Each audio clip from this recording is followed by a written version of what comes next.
So, yesterday night, after I finished, or should I say last night, after I finished spraying the Jaguar E-Type, my compressor packed up on me.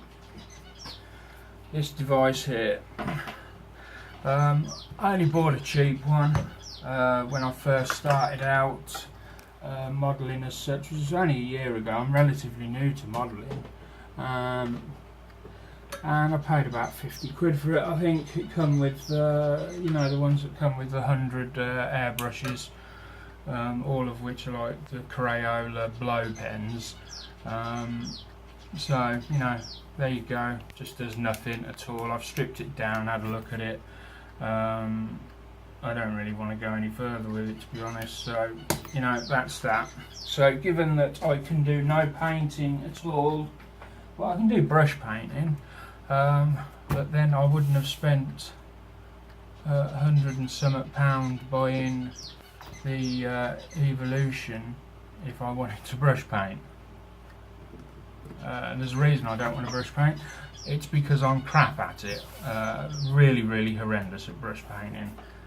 So with that in mind, I decided that I was going to crack on and find I had a kit in my collection which requires you can build it without painting. Now I've done the C3PO model in this range, and this is the R2D2 and R5D4, and most people choose to paint them and then go on and weather them. Now, given I haven't got a paintbrush, it's I'm just going to build them up, see how they go, and then I will probably take them down and paint them at a later date. So there we go, that's on the side. We've got some nice photos, a couple of pictures of the astromech droids, are they called? Astromech droids, yeah. And then down there, R5D4 and R2D2, and then, so that's it, nothing on the back. This kit was bought from Mike Jolly. I believe, I'm going to say I paid 28 for it. I think that was including postage, but I'm not certain.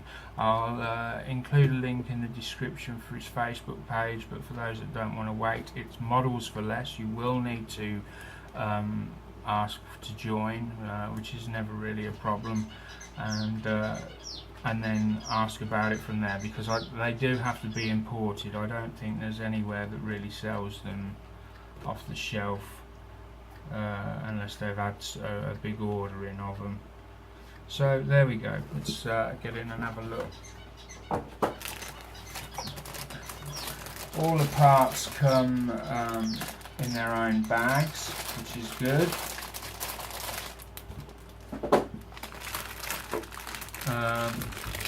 I have already had a look at these, because to be honest, this is my second run through of this video. I'd done the first run through and didn't realise that I'd got the camera set on ×5 speed. So I've got a whole video of me moving really fast with no voice, people not having a clue what I'm talking about. So if it seems I'm speeding through this a little bit, it will be because I've only got 30% on the battery. So I'm going as quick as I can, sorry about this.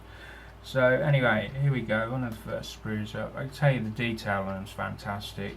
There's no flash. I've been through all of these, there's no flash at all. You can see the detail on all of them. It's amazing. I mean, and most people that buy this kit will probably clip these together and they won't even paint it. You can get away with that, that's not a problem. But others will like to know, more. A lot of other modelers among us would like to sort of paint it to get the weathered look. You're going to need to paint it if you want to go down that route. So there we go, we've got the iconic blue parts for R2D2, and I believe it's on this one, there's a lens. It's not just like a clear piece of glass. It's this lens here. When you look through it, it's like looking through a camera lens. Everything's upside down. It's incredible clarity. Normally with parts such as these, you find that the edges are not brilliant on clear parts. Sometimes they're a bit rough, but that, I can tell you, that's perfect. And then we've got the red from R5D4, and the gold. I'm not sure who has the gold. Maybe a mixture of both, I'm not sure. So there we go, we've got them two screws there. Then we've got the base, two bases, one for each model, because you get two obviously, which is great. A lot of these kits don't come with bases, and that's annoying, especially the older ones. You just have to try and properly figure it with blue tack or whatever. So there you go, that's one of the bases, to both of the bases, sorry. And then we've got another piece here, no flash again, and we've got one set of stickers and one set of decals. The decals are what I would use, I think, but as I'm going back to paint, what I might do on my first build, I may use the stickers, and then when I go back to redo them and do the paint work and do the weathering, then I'll put the decals on. So these are the decals, which were very good. I've checked them. I can tell you they're in register, and the only fault I could find with them is they've got quite a thick edge to them. There's quite a large edge all the way around each decal. I don't think that's too much of a problem, but it is there nonetheless. And these are the stickers, which are, the stickers are slightly less bold in colour, I think. Don't know why. If you just put them side by side, you can see they're less bold in colour. So yeah, I'll probably do stickers first, and then as soon as my compressor's done and ready, I shall peel them off and do the respray and weathering. Because they clip together, they come apart easily.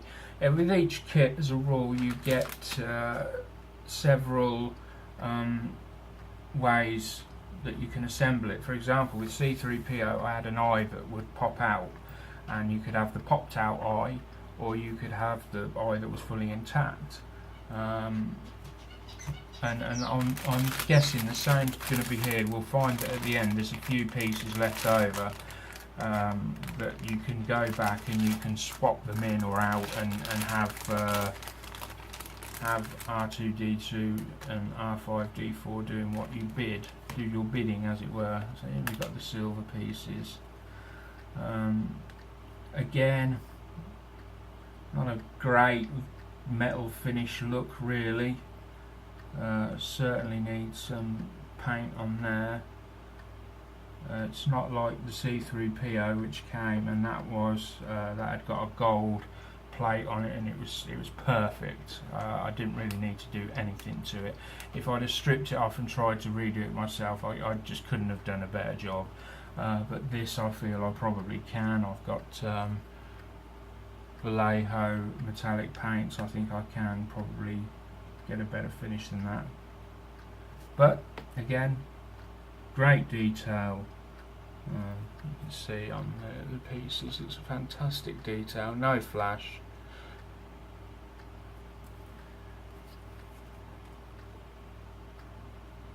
Yes, so there we have it.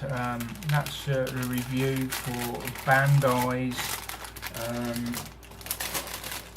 R2D2 and R5D4 kit in 1/12 scale, I think. Is it 1/12 scale? Yeah, 1/12 scale. As I say, available from Mike Jolly. Don't forget to subscribe and like, and bye for now.